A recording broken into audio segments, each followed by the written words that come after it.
नमस्कार दोस्तों, आप सुन रहे हैं साधन रीडर वॉइस, समानता की आवाज।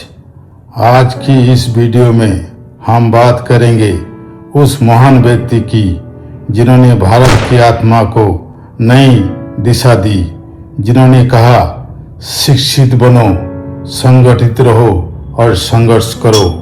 हाँ दोस्तों, आज हम बात करेंगे भारत रत्न भीमराव रामजी आम्बेडकर की।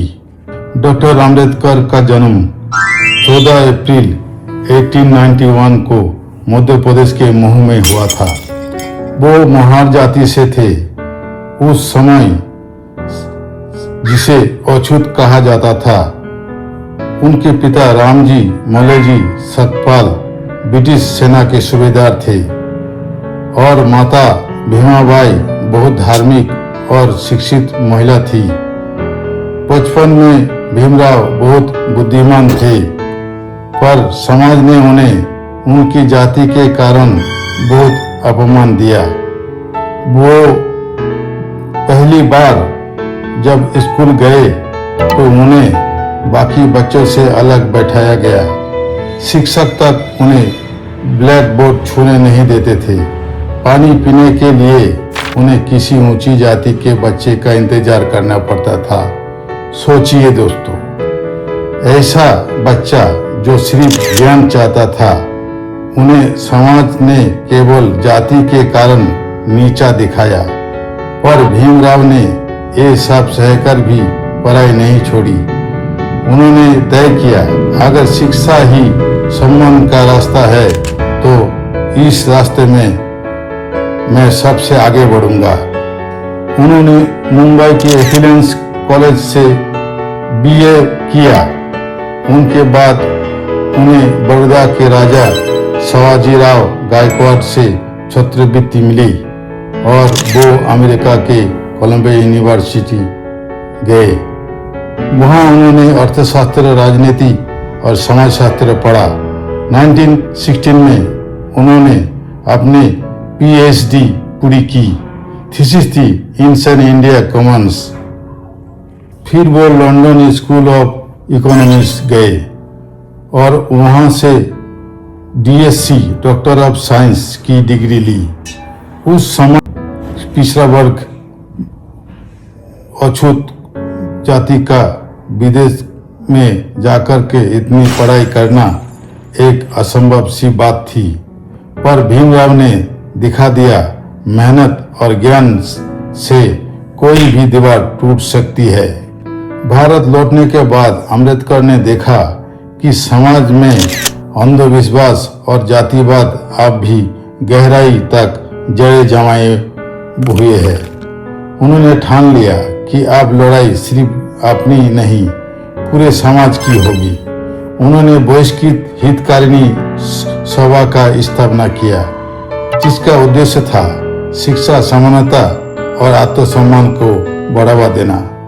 1927 में उन्होंने मनुस्मृति दहन आंदोलन चलाया, क्योंकि वो ग्रंथ समाज में असमानता फैलाता था। उनकी उसी समय उन्होंने महार सत्याग्रह किया, जहां अछूत और मूल निवासी को पहली बार सार्वजनिक पानी तक पहुंचने का अधिकार मिला। ये केवल पानी की लड़ाई नहीं थी, ये समानता की लड़ाई थी। 1930 को देश भर में आम्बेडकर पिछड़े वर्ग के लिए राजनीतिक प्रतिनिधित्व की मांग की। उन्होंने कहा, सत्ता में भागीदारी के बिना समाज में समानता नहीं आ सकती। 1930 में जब लंदन में राउंड टेबल कॉन्फ्रेंस हुई, डॉक्टर आम्बेडकर ने वहां भारत के मूल्यवासी पिछड़ा वर्ग और आदिवासी समाज की ओर से अलग राजनीतिक अधिकार की मांग रखी। उन्होंने कहा, जो वर्ग सदियों से दबाए गए हैं, उन्हें अपनी अलग आवाज और पहचान मिलनी चाहिए।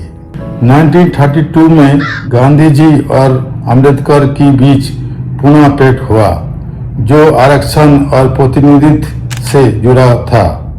हालांकि दोनों के दृष्टिकोण अलग थे, लेकिन अम्बेडकर ने कभी अपने सिद्धांतों से समझौता नहीं किया। 1947 में जब भारत आजाद हुआ तो पंडित नेहरू ने डॉक्टर अम्बेडकर को संविधान निर्माण समिति का अध्यक्ष बनाया और इतिहास में देखा, वो व्यक्ति जिसे कभी स्कूल में पानी छूने नहीं दिया गया, वही व्यक्ति आज पूरे देश का संविधान लिख रहा था।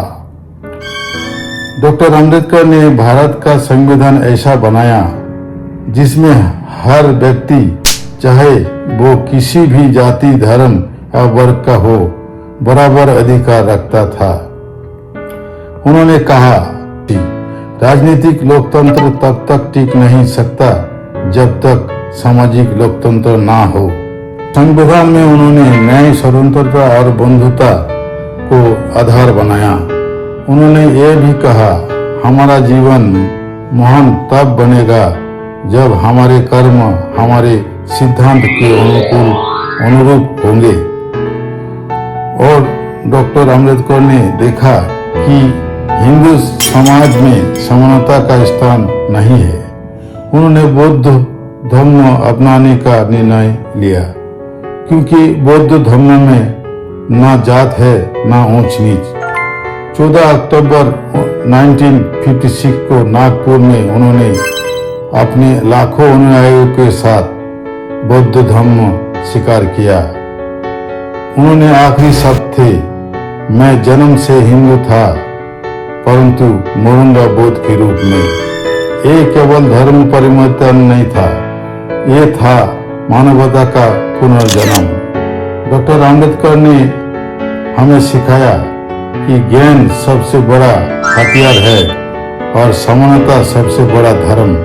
दोस्तों, अगर हम सच में उन्हें याद करना चाहते हैं तो हमें वही करना होगा जो उन्होंने कहा, शिक्षित बनो, संगठित रहो, संघर्ष करो।